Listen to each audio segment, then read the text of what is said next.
Good morning, dear students.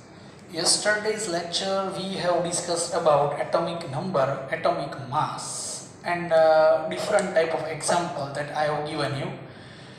Three examples. It's very important because it is in NCERT textbook numericals. Today's lecture, I will explain you the solution of this type of numericals, that how can we solve this numerical. In yesterday's lectures, 5 to 6 students gave me a brilliant replies and they solved this numerical very brilliantly. But today I will explain you a proper and systematic method about the solution of this numerical. Just see, जो कल मैंने आपको numerical दिया हुआ था, एक question इस तरीके से था, an ion with mass number 37 possesses 1 unit of negative charge. Here it is an example.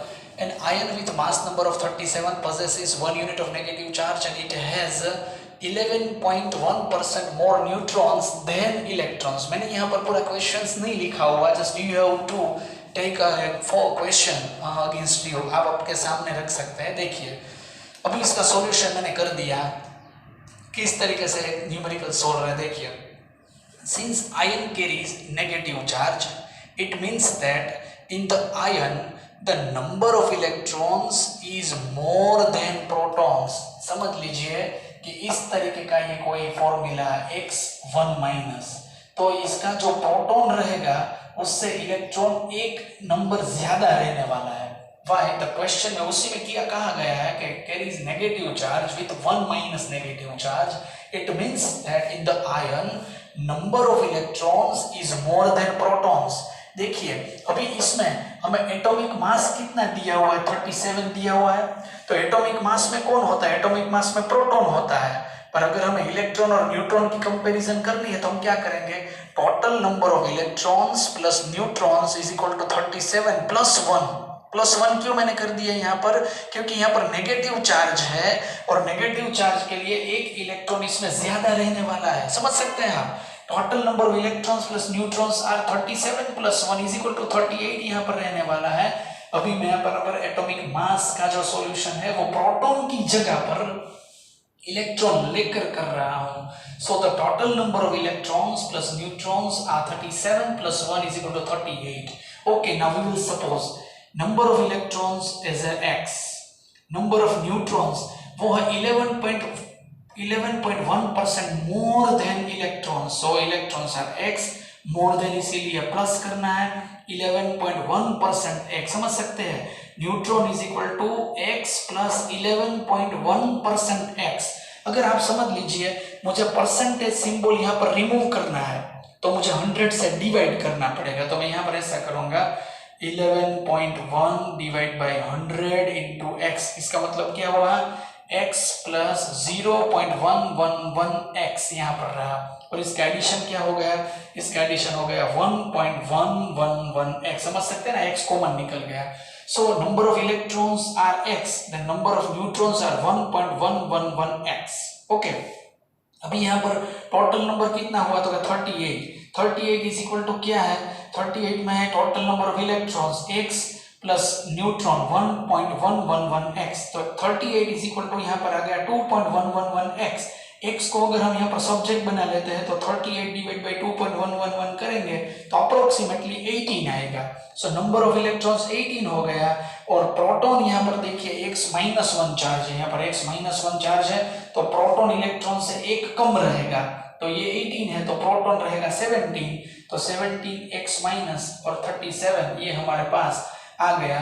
इसका सिंबल 17 इसका एटॉमिक नंबर है तो क्लोरीन का एटॉमिक नंबर है और नेगेटिव चार्ज यहाँ पर है तो हमारा आंसर आ गया 17Cl-37. I think you can understand this concept. Again I repeat this. यहाँ पर देखिए क्या कहा गया है, तो कि ये जो आयन है उसमें एक नेगेटिव चार्ज है और इलेक्ट्रॉन और न्यूट्रॉन की कंपैरिजन में 11.1% मोर है. तो देखिए total number of electrons plus neutrons 37 plus 1 हो गया. क्यों? क्योंकि 37 तो ऑलरेडी एटॉमिक मास दिया ही हुआ है पर इलेक्ट्रॉन प्रोटॉन से एक ज्यादा है इसीलिए प्लस 1. तो इलेक्ट्रॉन और न्यूट्रॉन का एडिशन 38 होगा, प्रोटॉन और न्यूट्रॉन का एडिशन 37 रहेगा.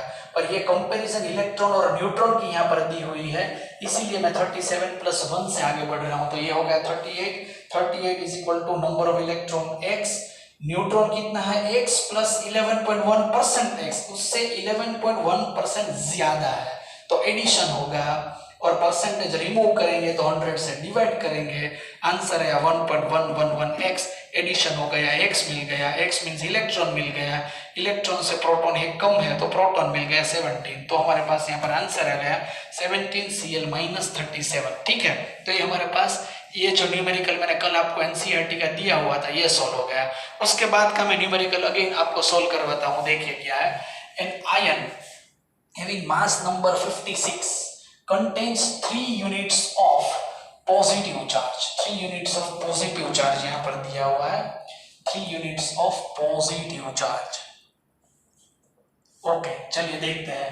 तो total number of electrons plus neutron, यहाँ पर देखिए मास नंबर कितना है, तो क्या 56 है, 56 मास नंबर है, पर मास में क्या होता है, प्रोटॉन प्लस न्यूट्रॉन होता है, और अगर हम इलेक्ट्रॉन प्लस न्यूट्रॉन करें तो देखिए अब यहाँ पर मैं ऐसा लिखता है x, ये पॉजिटिव चार्ज है 3+, इसका जो एटॉमिक मास है वो 56 है, देख सकते हैं हम। 56 एटॉमिक मास में क्या होता है, प्रोटॉन भी होता है, न्यूट्रॉन भी होता है, बट अगर इलेक्ट्रॉन की हम कंपैरिजन करें तो इसमें 3 इलेक्ट्रॉन प्रोटॉन की कंपैरिजन में कम है। तो फिर से हम ऊपर आएंगे, यहाँ पर देखिए 56 दिया हुआ है, 3 यहाँ पर कम हो गए, तो इलेक्ट्रॉन प्लस न्यूट्रॉन यहाँ पर कितने हो गए 53। अगर यहाँ पर नेगेटिव आयन होता है तो then we will add this number in atomic mass, but if it is positive होता है तो उसमें से निकाल देते हैं। तो 56 में से 3 अगर निकालते हैं तो कितने बचे यहाँ पर 53। क्यों निकाला हमने, क्योंकि ये पॉजिटिव आयन है, अगर ये नेगेटिव होता तो हम एडिशन कर देते हैं। तो 56 - 3 ये क्या रहा 53। अगेन देखिए इलेक्ट्रॉन के लिए हम x सपोज करते हैं, न्यूट्रॉन कितना हुआ, न्यूट्रॉन है वो इलेक्ट्रॉन की कंपैरिजन में 30.4% ज्यादा है, तो x प्लस 30.4% x। फिर से हम क्या करेंगे, अगर हमें परसेंटेज यहाँ से निकालना है तो हम उसको 100 से डिवाइड करेंगे, ये हो गया 0.304x, इन दोनों का एडिशन हो गया ये 1.304x, इससे हम यहाँ पर आ गए। तो न्यूट्रॉन का नंबर्स कितना हो गया 1.304x। देखिए total number of electron plus neutron x plus 1.304x is equal to 53, तो x कितना बचेगा, तो x मिलेगा 23, तो इलेक्ट्रॉन का नंबर से मिलेगा 23, ये पॉजिटिव है इसीलिए इलेक्ट्रॉन से प्रोटॉन ज्यादा रहेगा, कितना, तो क्या 3 ज्यादा रहेगा, क्योंकि 3 यूनिट्स है पॉजिटिव चार्ज यहाँ पर लिखा हुआ 3 यूनिट्स है, तो ये हो गया 26 किसका एटॉमिक नंबर है, तो क्या आयरन का है Fe 3 + 56, ये हो गया इसका सॉल्यूशन। तो आयन मास नंबर 56, यहाँ पर भी मास नंबर 56 था, दोनों न्यूमेरिकल में एक ही जैसी मेथड का इस्तेमाल करना है, बट डिफरेंस यहाँ पर था, उसमें नेगेटिव चार्ज था इसीलिए 1 हमने ऐड कर दिया, इसमें पॉजिटिव चार्ज है इसलिए इसमें से 3 हमने माइनस कर दिए, क्योंकि यहाँ पर 3 यूनिट्स का पॉजिटिव चार्ज था। इलेक्ट्रॉन x, न्यूट्रॉन है 30.4% ज्यादा, सो x प्लस 30.4% x, 30% रिमूव करना तो 100 से डिवाइड कीजिए, ये आंसर आ गया, इसका एडिशन हो गया, ये दोनों का एडिशन है 53 प्लस x प्लस 1.304x, तो ये 2.304 रहा, इसका x मिल गया। यहाँ पर पॉजिटिव चार्ज है, इसके इलेक्ट्रॉन की जगह प्रोटॉन उससे ज्यादा रहेंगे, 3 ज्यादा 26, और उसमें एक कम था तो एक कम कर दिया था। एटॉमिक मास यहाँ पर 56 दिया हुआ है, उसमें हम कोई चेंज नहीं कर सकते। So this are the 2 numericals that we have to discuss this. तीसरा न्यूमेरिकल भी मैंने आपको दिया हुआ था, पर वो तीसरा न्यूमेरिकल अब आपको श्योरली करना ही चाहिए। उसका आंसर जो तीसरा न्यूमेरिकल बाकी बचा है उसका 35 ब्रोमीन रहने वाला है, 35 Br उसका आंसर आएगा 35, उसकी प्रोटॉन के नंबर्स आने वाला है। इसी तरीके से आपको करना है, प्रोटॉन के लिए x सपोज करना है, x प्लस जितना भी ज्यादा हो वो ऐड कर दीजिए। उसमें इलेक्ट्रॉन था, उसमें तो सीधा प्रोटॉन ही है, इसीलिए आपको कोई टेंशन लेने की जरूरत नहीं पड़ेगी। फिर भी अगर आपसे वो न्यूमेरिकल नहीं होता है तो आप मुझे पर्सनली भेजिएगा, मैं आपको इमेज सॉल्यूशन करके उसकी भेज दूंगा, बट इसकी आप ट्राई कोशिश जरूर कीजिएगा, ठीक है।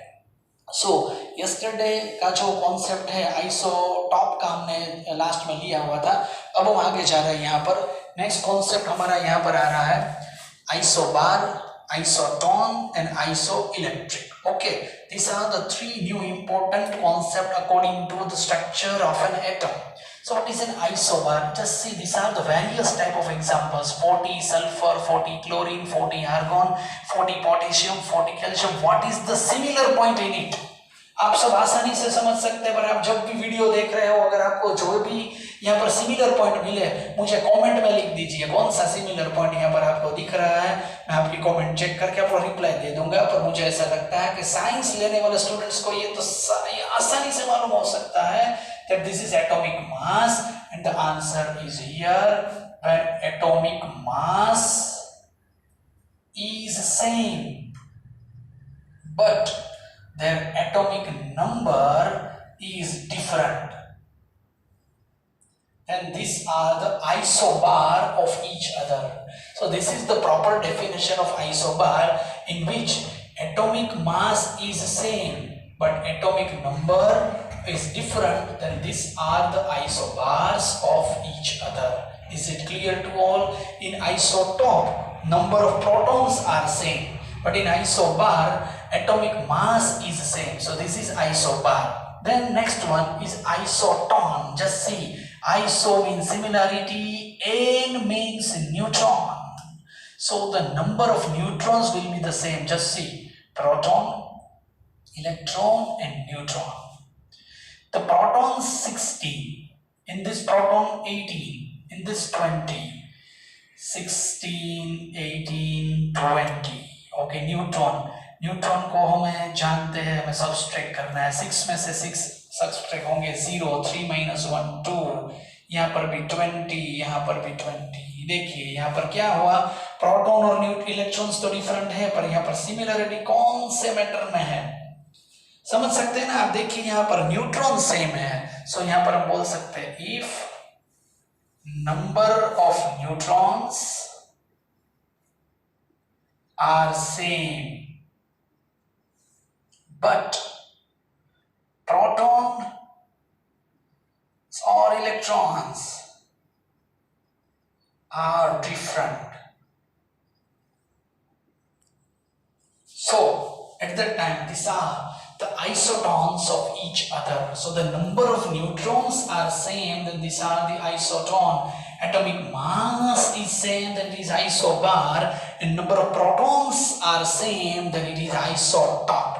Then the next one, it is isoelectric. Iso means same, electric means number of electrons. Just see, chlorine having 17 electron, but now chlorine will gain 1 electron, so the number of electron in chlorines are 18. समझ सकते हैं आप, chlorine का atomic number कितना है 17, तो chlorine में proton कितने रहेंगे 17, इलेक्ट्रॉन कितना रहेगा 17, बट ये एक इलेक्ट्रॉन गेन कर रहा है, सो Cl माइनस में इलेक्ट्रॉन रहेंगे 18।